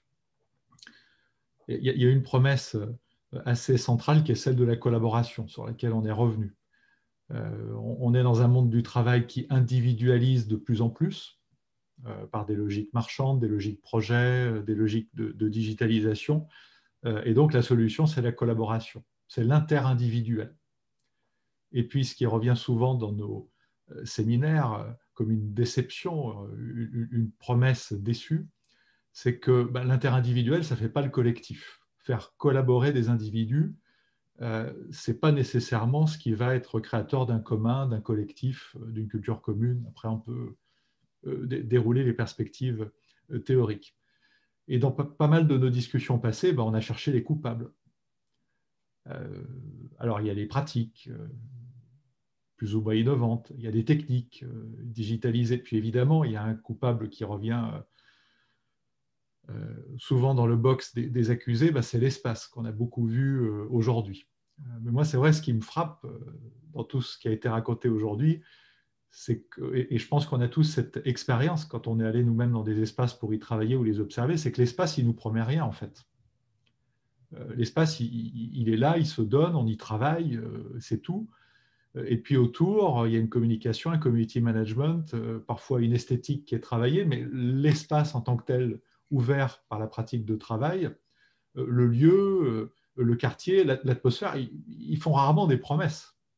Voilà, c'est quelque chose qui me frappe, c'est qu'on met souvent dans le box des accusés l'espace collaboratif, mais l'espace en tant que tel fait pas de promesses.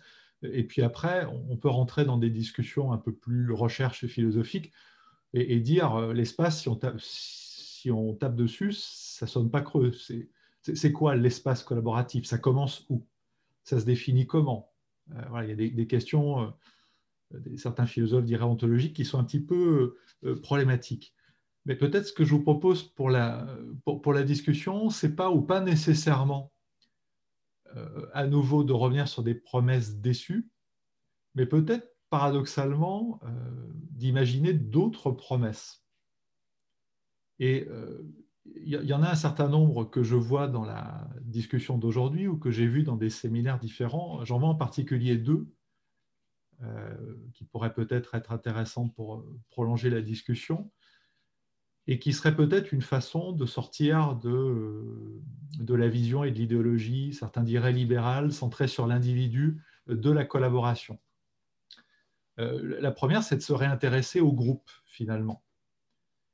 Et moi, ce qui me frappe souvent, c'est qu'on sait que ces espaces collaboratifs, ils peuvent accueillir des projets excubés, qu'il y a des plateaux de salariés, qu'il y a beaucoup de réflexions en ce moment de certaines sociétés qui se retournent vers les espaces collaboratifs pour penser sur un territoire, un télétravail qui va concerner un sous-groupe de salariés qui habitent pas très loin, qui pourraient s'y retrouver. Parfois, il y a des sous-communautés plus ou moins préformées.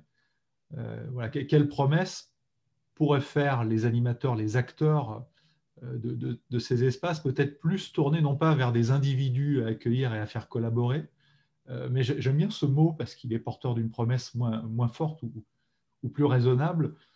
Quelle promesse pourrait être faite par rapport à ces groupes? Je pense à ces projets excubés ou ces communautés plus ou moins préformées. Comment il pourrait y avoir peut-être une logique un peu plus groupale dans les promesses des animateurs. Et puis, l'autre chose, c'est peut-être pour ça que je revenais sur cette question au début du voisinage. Certains parlent de proximité. Chaque discipline a son prisme, peut-être pour parler plus ou moins de la même chose à la fin. Et le mot que je vais employer est peut-être lié à des prismes de cas théoriques que j'utilise moi-même, mais quelles promesses on pourrait faire pour des atmosphères différentes? Pas juste des atmosphères qui soient des esthétiques à la WeWork, ce qui est déjà pas mal. On paye et quelque part, on a un espace qui correspond à cette somme d'argent qui a été dépensée, un espace où on a une certaine fierté à amener ses clients, peut-être un certain plaisir à aller travailler, mais peut-être penser une promesse un peu différente d'une atmosphère. Et je pense que c'est peut-être ça que les gens auront envie de retrouver quand ils reviendront vers des espaces de travail différents de la maison. Ce sont des espaces de travail où il y aura peut-être tout simplement une certaine convivialité, une certaine chaleur, une certaine altérité que les animateurs pourraient faire parler à travers le lieu. Et ça, c'est une promesse simple, Mais je trouve depuis 7 ans de recherche qu'on partage dans ce périmètre de RGCS, ce n'est pas une promesse qui est revenue si souvent que ça. Cette promesse de la chaleur, de la convivialité, d'une forme d'altérité. Voilà. Est-ce que c'est une promesse raisonnable? Elle pourrait se faire de quelle façon? Voilà. Peut-être ce que je vous propose sur cette séquence un peu de conclusion, c'est soit, si vous le souhaitez, de repointer un certain nombre de promesses du collaboratif, en particulier sur les pratiques et les espaces discutés aujourd'hui, sur lesquels il y a des déceptions, donc de revenir sur des déceptions des promesses existantes, mais peut-être aussi dans cette séquence finale, paradoxalement, d'évoquer ensemble d'autres promesses. Alors, on a tous besoin de promesses, de rêves, de visions. C'est peut-être aussi ça qui ouvre à la spatialité et à la lieuité. Certains parlent d'habiter un lieu par un investissement poétique. Certains philosophes ont eu cette vision-là et disent notamment qu'on n'habite pas l'espace autrement que par la poésie. Il y a des promesses qui sont poétiques aussi. Donc je ne sais pas si ces deux pistes vous interpellent, si vous avez des choses que vous aimeriez partager, soit à nouveau sur des déceptions en matière de promesses du collaboratif, soit sur des promesses peut-être différentes. Il en faudra pour faire revenir les gens.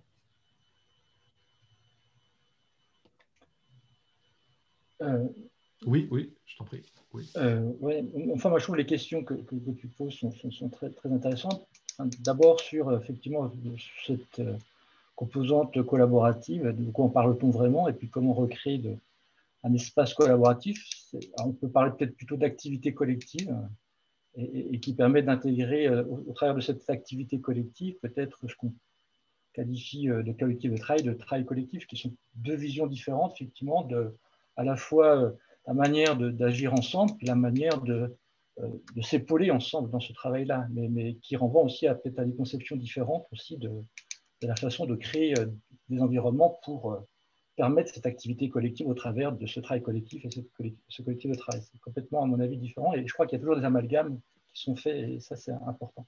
Et peut-être que plus que de réfléchir, moi, je sais pas, enfin, dans les réflexions qu'on a, nous, aussi, au sein du laboratoire, et dans la perspective historique de cette clinique d'activité au CNAM, il y a l'idée que ce qui nous réunit aussi dans ces espaces d'échange, de collaboration, c'est la discussion, c'est la controverse professionnelle sur ce qu'on appelle les critères de qualité du travail. C'est ça qui peut jouer. Et au travers de ces discussions, même sur les objets, les moyens, les dispositifs, les ressources de ce travail, qui nous permettent aussi de ne pas endurer cet environnement non adapté, mais d'adapter ou d'ajuster cet environnement par rapport à nos façons d'agir.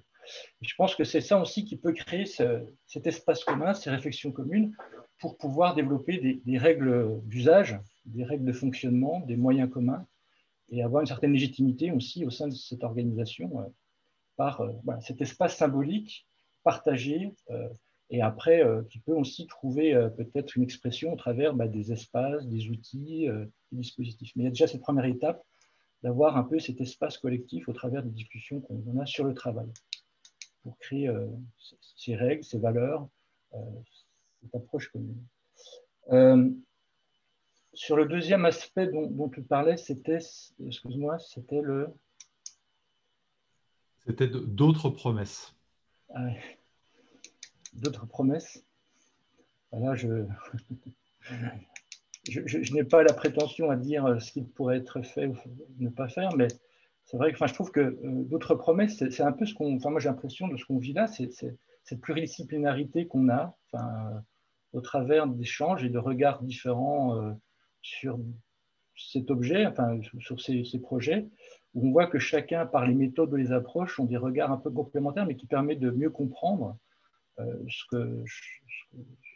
cet objet qu'elle travaille, et qui est aussi cette difficulté à l'accompagner. Et peut-être que voilà, dans ces échanges et ces rapprochements qu'on peut faire entre nous, et aussi avec les concepteurs, il y a, j'espère, la possibilité de faire prendre conscience aux entreprises, aux organisations, de la nécessité d'inclure à la fois nos approches à nous, mais aussi, bien sûr, les usagers de ces espaces pour pouvoir mieux les concevoir, ou des outils plus généraux. Mais moi, j'espère vraiment que des rapprochements entre nos approches peuvent apporter des belles promesses dans cette activité. Merci beaucoup, c'est un bel espoir. Je crois qu'il y a des remarques ou des questions de Camille. Oui, merci. Alors, c'était plus peut-être une réaction ou à la deuxième promesse que vous évoquiez sur la promesse de chaleur, d'altérité ou de convivialité. Peut-être en lien aussi avec le foisonnement qu'il y a eu sur les espaces de coworking. Dans la deuxième présentation, il était dit qu'on prenait une définition, je crois que c'était Sabine qui disait que c'était une définition assez large du coworking comme espace collaboratif. Et c'est vrai que le terme de coworking, je trouve, a été beaucoup maltraité, entre guillemets, ou repris, réutilisé, parfois pour des espaces qui annoncent cette promesse, comme vous le disiez, de community management. Et au final, qui par ensuite l'expérience des coworkers ne retrouvent pas peut-être cette promesse qu'il y avait et ont pu être déçus. Moi, j'en connais qui sont allés vers certains espaces et qui n'ont pas forcément trouvé ce qui leur était annoncé et qui finalement se sont mis dans une peut-être zone de repli. Donc, il y a peut-être un enjeu aussi à réinvestir un petit peu le sens derrière ces termes. J'ai aussi l'expérience d'espace qui justement était très dans l'altérité, la convivialité et le contexte actuel de distanciation fait qu'il y a cette perte-là aussi, cette distanciation-là et qui doivent se réinventer se réinventer avec les coworkers, enfin avec leur communauté pour retrouver. Donc je partage tout à fait cet enjeu de qu'est-ce que c'est l'altérité, la convivialité dans ces lieux.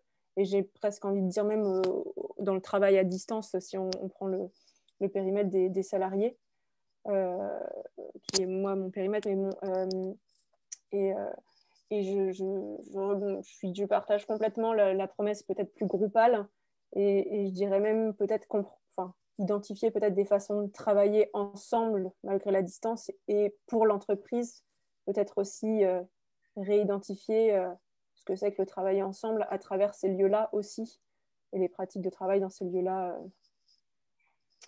Voilà, c'était ma contribution à la discussion.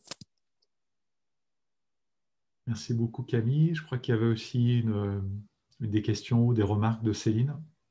Oui, moi je reviens sur une des promesses, c'était le volet au niveau de la vie sociale au sein de l'entreprise.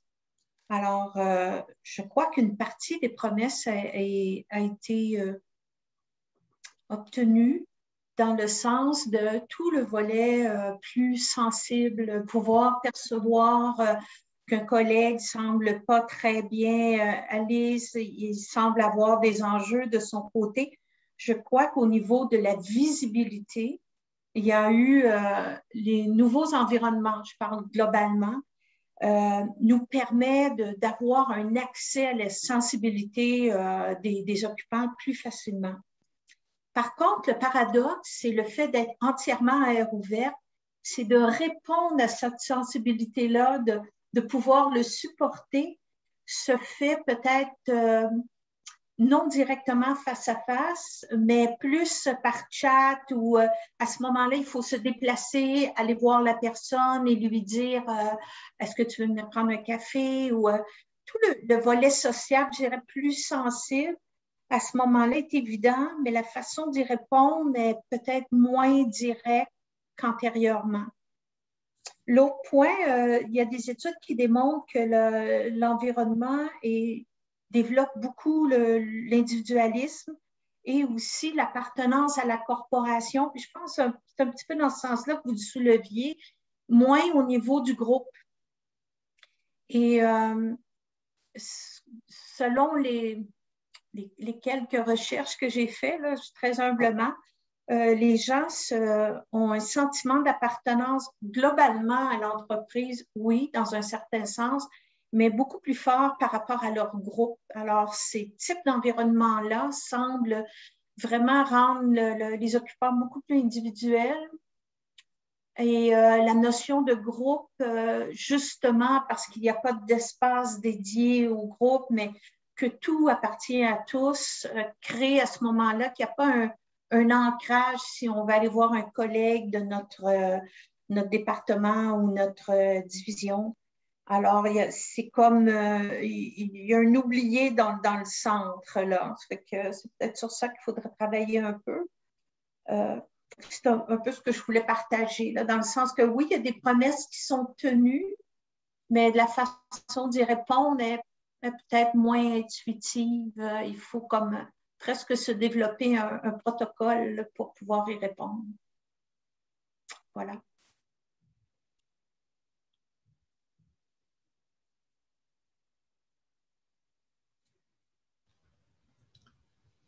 Alors je vois dans un des échanges écrits que Raphaël évoque la notion de tiers-lieu, qu'on n'a pas prononcé aujourd'hui, qui est revenu dans beaucoup d'autres séminaires,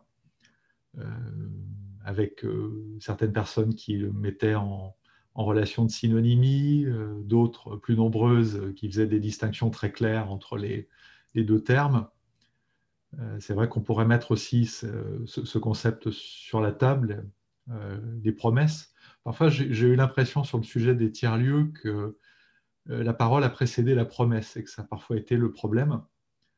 Il y a peut-être aussi le problème de la grande polysémie du terme. À titre personnel, je ne sais pas aujourd'hui ce que c'est qu'un tiers-lieu et la seule façon que j'ai de positionner ce terme, c'est dans un sens historique, c'est de décrire un mouvement historique de la ville, du capitalisme, du travail. Voilà, mais je ne sais plus, et on a fait beaucoup de séminaires, beaucoup d'échanges, de tables rondes, beaucoup d'écriture, beaucoup de terrain sur ces sujets, que j'aurais eu tendance à considérer comme un élément de réponse à des choses qu'on a évoquées aujourd'hui. Et quelques années plus tard, j'en suis pas tellement sûr. En pratique, le concept ou la pratique de tiers-lieu soit une réponse ou un ensemble de réponses aux déceptions qu'on a évoquées explicitement ou implicitement aujourd'hui. Voilà, c'est une petite réaction à ton message, Raphaël. Je ne sais pas si sur ce sujet ou sur d'autres, il y a encore d'autres envies de prise de parole, de réaction sur ce qui s'est dit aujourd'hui. Et je mesure plus que jamais à quel point c'est difficile de tenir une promesse avec un événement en ligne. Voilà, après plus d'un an d'expérience de remplacement des événements de RGCS par ces solutions-là, bon, c'est pas très surprenant, mais c'est sûr qu'on est loin de... Et j'en suis désolé, on est loin de ce qu'on peut créer comme événement dans d'autres contextes. Ah, Raphaël, je te vois apparaître avec plaisir. Merci, merci François-Xavier pour effectivement, je partage ton avis sur ce que tu viens d'évoquer sur les tiers-lieux. Je trouve qu'on s'est complètement perdu un petit peu là avec ce concept et on a perdu beaucoup de gens en route. Mais c'était juste peut-être pour commenter mon propre commentaire que je viens de faire et qui est plus un peu un témoignage personnel parce qu'il se trouve que moi j'avais avec d'autres en fait pionniers avant 2010 et bien avant 2010, aux alentours de 2006-2007, initié un réseau de lieux qui ne s'appelait pas du tout des tiers-lieux, qui était le réseau des cantines numériques sur le modèle en fait, d'une cantine pionnière en fait, dans le Silicon Sentier à l'époque, 2e arrondissement de Paris.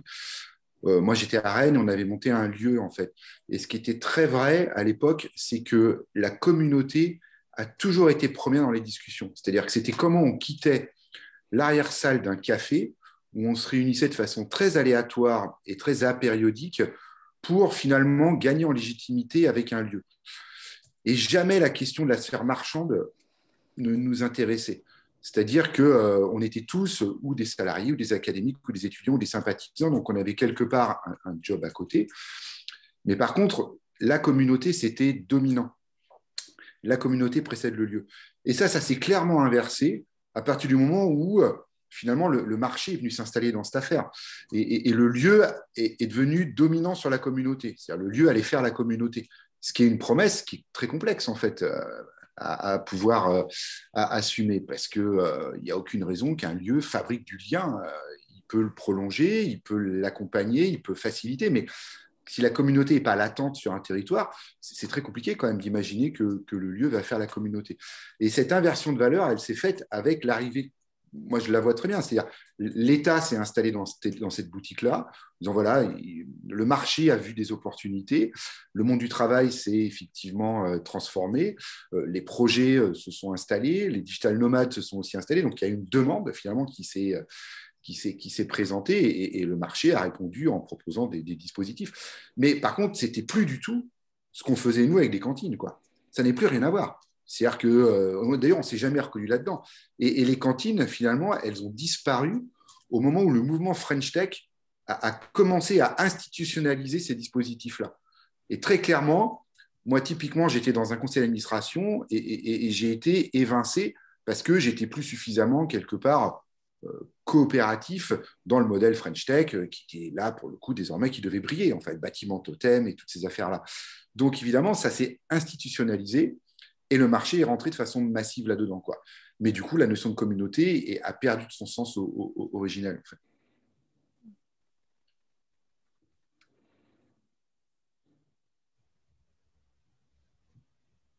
Oui, c'est vrai par rapport à ce que tu évoques, on n'a pas non plus beaucoup approfondi aujourd'hui la notion de communauté. C'est une autre promesse qui est revenue très fréquemment dans les échanges de ces dernières années. Avec en plus, là, on est sur un événement purement en français aujourd'hui, mais c'est vrai que ce qui est intéressant, on a eu beaucoup d'événements en anglais.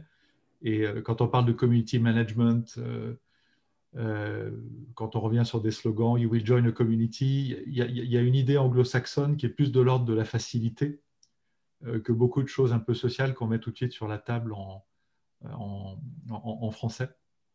Mais là aussi, je partage complètement les étonnements ou les analyses que tu viens de faire sur ce fil social. Ouais.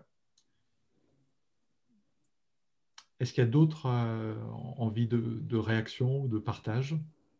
On approche de la fin de notre événement.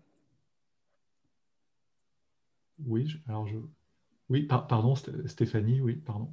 Oui, je voulais juste rebondir sur ce que Raphaël vient de dire, parce que, en tout cas, nous, en architecture, il y a un texte qu'on lit toujours avec des étudiants. C'est un texte des années, encore une fois, 70. Et c'est un couple de sociologues, donc Chambordon et Lemaire, qui, eux, ont toujours dit que la proximité spatiale ne voulait pas dire un rapprochement social. C'est quand tous les projets sur la mixité devenaient à la mode, c'est pas en mettant, j'en sais rien moi, des pauvres et des riches dans un même immeuble que les pauvres et les riches vont devenir amis. Et c'est un peu le même pari que dans les espaces collaboratifs, dans le sens où c'est pas parce qu'on va mettre, je sais pas moi, un architecte, un comptable et un informaticien qu'ils vont finir par travailler ensemble. Et donc, par rapport à ce que Raphaël disait sur l'hypothèse que ce n'est pas le lieu qui allait faire la communauté, mais c'est plutôt le réseau, est-ce que ça voudrait dire qu'il faudrait avant tout que des gens trouvent entre eux soit des valeurs, soit quelque chose qui les rassemble, et qu'ensuite qu'ils élisent lieu?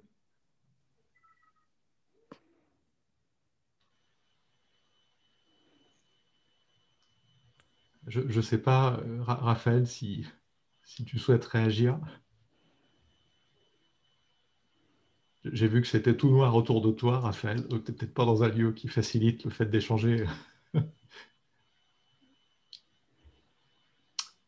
Je crois que ton silence est une réponse.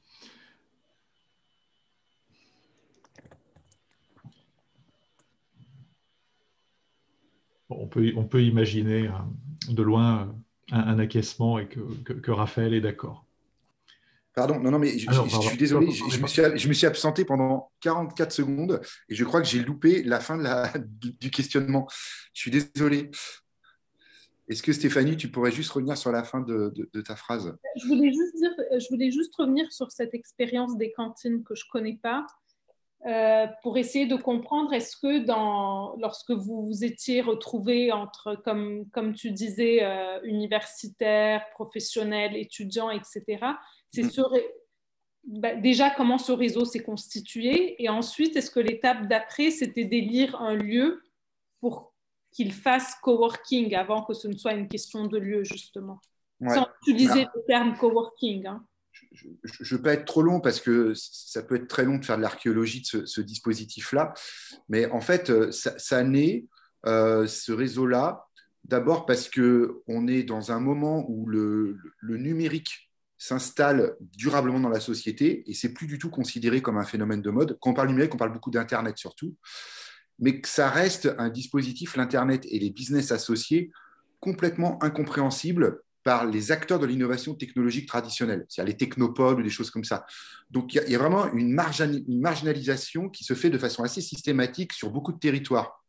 Donc, nous, en fait, qui sommes dans le numérique, que ce soit des responsables de formation, comme moi je l'étais à l'époque, qui étaient un peu pionnières sur le marketing digital ou des choses comme ça, que ce soit des gens qui sont dans le monde des startups, mais sans l'effet de mode d'aujourd'hui, en fait. C'est qu'il y a vraiment quelque chose qui relève un peu de la marginalisation à l'époque. En fait, on se retrouve simplement parce qu'on partage des aventures et quelque part des valeurs qui sont très, très californiennes, très Silicon Valley, si tu veux.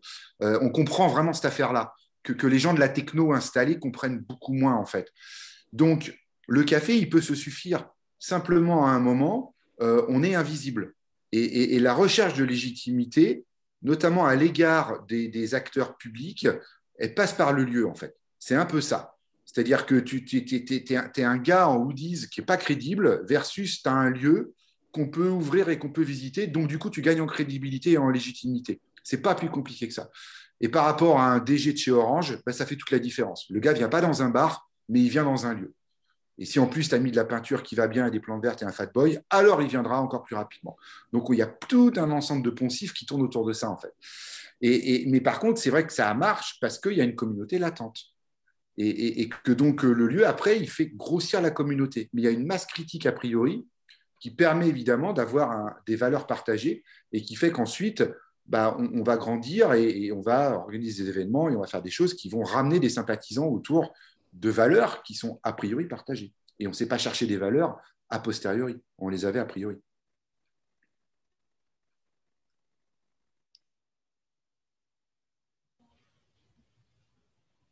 Oui, Maria et Marie-Éric, je vois que vous avez la main levée. Est-ce que c'est des mains qui n'ont pas été descendues? Vous souhaitez réagir? Marie-Éric, tu avais la main qui a été levée avant la mienne. Enfin, je ne sais pas si je vais peut-être baisser, mais simplement, c'est un peu drôle parce que c'est ce qu'on vit actuellement, c'est-à-dire nous, on arrive dans une communauté qui est déjà existante. Enfin, moi, voilà. Et qui, ce que j'ai compris, c'est une communauté qui existe depuis 1 an et qui est enrichie de discussions, d'élaborations, de réflexions communes qui est étayée par aussi un discours et une expérience commune. Et je pense que c'est aussi ça qui montre bien que la difficulté d'intégrer, c'est vrai que moi je rejoins ce qui a été évoqué, mais j'ai peut-être mal exprimé avant, c'est que peut-être pour définir des environnements, des outils, des dispositifs, il faut déjà savoir qu'est-ce qu'on partage, sur quoi on travaille ensemble, enfin, qu'est-ce qui nous réunit, sur des valeurs, des projets communs, des règles communes. Et après, voilà, pouvoir construire ensemble ces dispositifs et encore une fois servir cet environnement, ces outils par rapport à nos besoins collectifs. Et c'est vrai qu'on le voit un peu dans cette intégration dans une communauté qui est préexistante avec un espace non virtuel qui est déjà existant, que vous êtes dedans. On est dans un entre-deux. Enfin, moi, c'est comme je le ressens, quoi. C'est un peu ce paradoxe qu'on a d'intégrer des espaces qui sont déjà là sans avoir les référentiels nécessaires. Surtout, voilà. Enfin, c'est une réflexion que j'avais. Maria, je vais parler.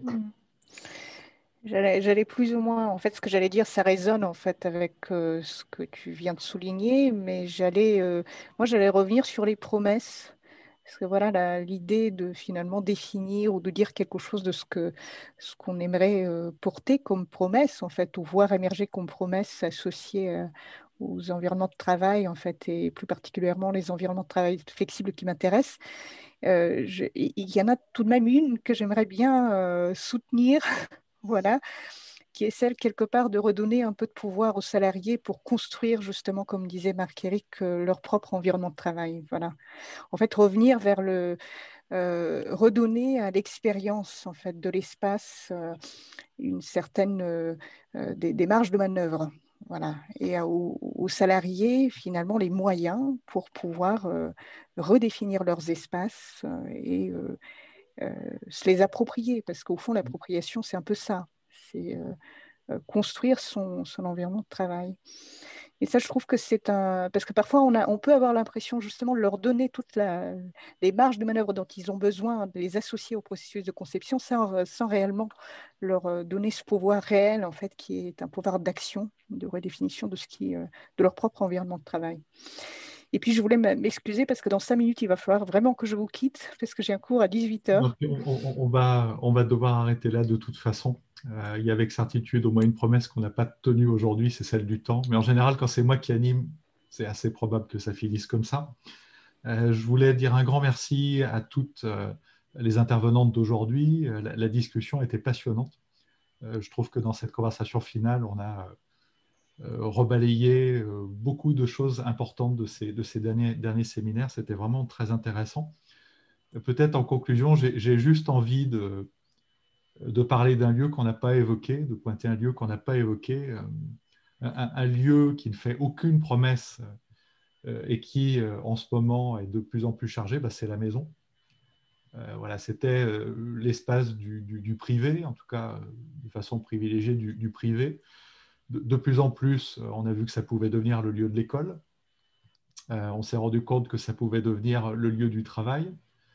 Il y a un certain philosophe qui s'appelle Deleuze, qui a fait beaucoup de prédictions qui se sont confirmées, qui nous a promis qu'un jour, l'hôpital, ce sera la maison, parce qu'on va devenir coproducteur de nos soins, et beaucoup de gestes médicaux se passeront à la maison. Voilà, quand je vois ce qu'a montré cette crise sur des gens oxygénés à la maison et qui faisaient certains gestes professionnels à la maison et seuls, j'ai envie de croire qu'il n'avait pas tort. Donc voilà, ce lieu qui, lui, ne fait aucune promesse, a tendance à récupérer beaucoup de choses, peut-être fruit d'une déception d'autres promesses faites sur d'autres sphères. On aura peut-être l'occasion sur d'autres séminaires, et je crois qu'il y a une discussion en cours justement de parler un peu plus explicitement sur cette spatialité-là et ces temporalités-là de la maison. Encore un grand merci à toutes et à tous. C'était passionnant. Et donc, vous retrouverez très bientôt la vidéo en ligne sur la chaîne YouTube, le pad qui sera mis en ligne. Et vous avez déjà une trace sur les réseaux sociaux, voilà, avec mes collègues qui se sont affairés à ça, d'une restitution de ce qu'on a dit. Je vous souhaite une très bonne soirée. Encore merci. Beaucoup, François. Et à Bonne très soirée bientôt. à tous. Au revoir. Bonne soirée.